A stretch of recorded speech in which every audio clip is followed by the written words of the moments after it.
എല്ലാവർക്കും ജോഗച്ചൻ ഡയറീസിലേക്ക് സ്വാഗതം. ഇന്ന് നമ്മൾ തയ്യാറാക്കാൻ പോകുന്നത് അമൃതം പൊടിയും കൊണ്ടുള്ള ഒരു അടിപൊളി സ്വീറ്റ് ആണ്.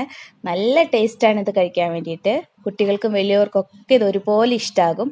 അപ്പോൾ നിങ്ങൾ തയ്യാറാക്കി നോക്കുക, എന്നിട്ട് ഫീഡ്ബാക്ക് അറിയിക്കാനും മറക്കല്ലേ.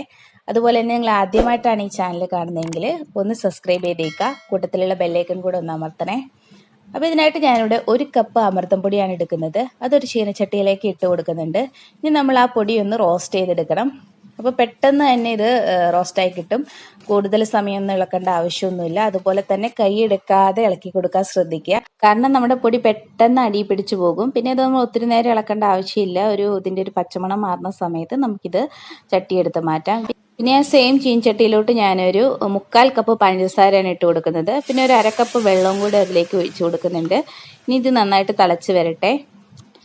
പിന്നെ ഇതിലേക്ക് ഒരു ഫ്ലേവറിന് വേണ്ടിയിട്ട് ഞാനൊരു 1/4 ടീസ്പൂണോളം ഏലക്ക പൊടിച്ചത് ചേർക്കുന്നുണ്ട്. ഏലക്കയും പഞ്ചസാരയും കൂടെ പൊടിച്ചതാണ്.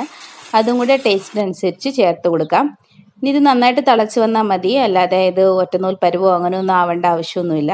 നന്നായിട്ട് തിളച്ച് ഇതെല്ലാം പഞ്ചസാരയെല്ലാം അലിയുന്നിടം വരെയാണ് നമ്മളിതൊന്ന് തിളപ്പിച്ചെടുക്കേണ്ടത്. ഇപ്പം നന്നായിട്ട് ഇതിവിടെ തിളച്ച് വന്നിട്ടുണ്ട്. ഇനി നമുക്കിതിൻ്റെ തീയൊന്ന് കുറച്ച് വെച്ചതിന് ശേഷം നമ്മൾ നേരത്തെ വറുത്ത് വെച്ചിട്ടുള്ള പൊടി ഇട്ട് കൊടുക്കാം. പൊടി ഇട്ട് കൊടുത്ത ഉടനെ നമ്മൾ അപ്പം തന്നെ ഇളക്കിക്കൊണ്ടേയിരിക്കുക.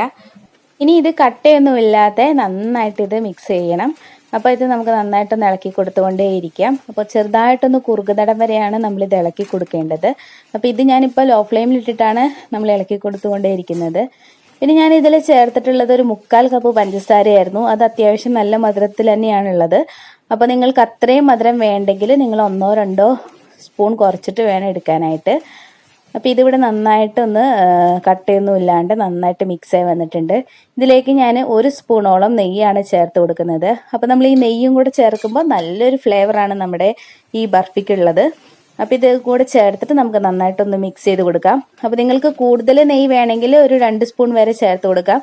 അതോ നെയ്യ് വേണ്ടെങ്കിൽ നിങ്ങൾക്ക് ചേർക്കാതെ വേണമെങ്കിലും ഇരിക്കാം. അത് നിങ്ങളുടെ ഇഷ്ടത്തിന് എന്ത് വേണമെങ്കിലും ചെയ്യാവുന്നതാണ്. ഇനി ഞാൻ ഇതിലേക്ക് ചേർക്കുന്നത് നെയ്യിൽ ഞാൻ വറുത്തെടുത്ത ബദാമാണ്. ബദാം വറുത്തതിന് ശേഷം അതൊന്ന് അരിഞ്ഞെടുത്തതാണ് ചേർത്ത് കൊടുക്കുന്നത്. അപ്പോൾ ഇത് ചേർക്കണമെന്ന് നിർബന്ധമില്ല, ഓപ്ഷനിലാണ്. നിങ്ങൾക്ക് താല്പര്യം ഉണ്ടെങ്കിൽ ചേർത്താൽ മതി. അതുപോലെ ഇത് ചേർക്കുമ്പോൾ ഒരു പ്രത്യേക ടേസ്റ്റാണ്. അപ്പോൾ ബദാം തന്നെ വേണമെന്നില്ല, നിങ്ങൾക്ക് ഏത് നട്ട്സ് വേണമെങ്കിലും ഇതുപോലെ വറുത്ത് ഒന്ന് ക്രഷ് ചെയ്തിട്ട് ചേർക്കാവുന്നതാണ്. ഇതെല്ലാം നന്നായിട്ട് മിക്സ് ചെയ്തതിന് ശേഷം നമുക്ക് തീ ഓഫ് ചെയ്യാം.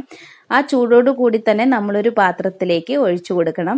അപ്പോൾ ആ എടുക്കുന്ന പാത്രം നമ്മൾ നെയ്യോ അല്ലെങ്കിൽ എണ്ണയോ ബട്ടറോ എന്തെങ്കിലും സൈഡിലും താഴെയും എല്ലാം നന്നായിട്ട് തേച്ച് പിടിപ്പിച്ചതായിരിക്കണം.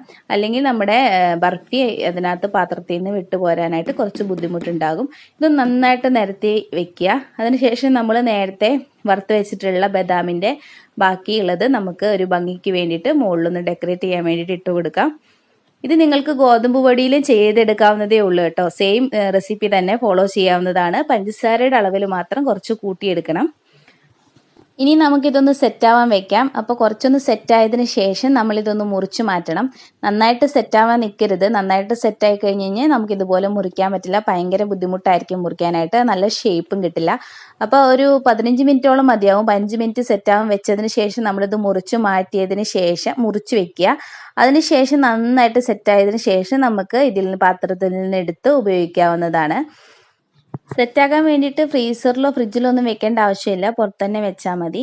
അപ്പം നമ്മുടെ ടേസ്റ്റി ആയിട്ടുള്ള ബർഫി ഇവിടെ തയ്യാറാണ്. എല്ലാവരും തയ്യാറാക്കി നോക്കുക. കുട്ടികൾ വീണ്ടും വീണ്ടും ചോദിച്ച് കഴിക്കും, അത്ര ടേസ്റ്റാണ്. അപ്പോൾ നിങ്ങൾക്ക് വീഡിയോ എല്ലാവർക്കും ഇഷ്ടപ്പെട്ടു എന്ന് വിചാരിക്കുന്നു. അടുത്ത നല്ല വീഡിയോ ആയിട്ട് വീണ്ടും കാണാം. Thanks for watching.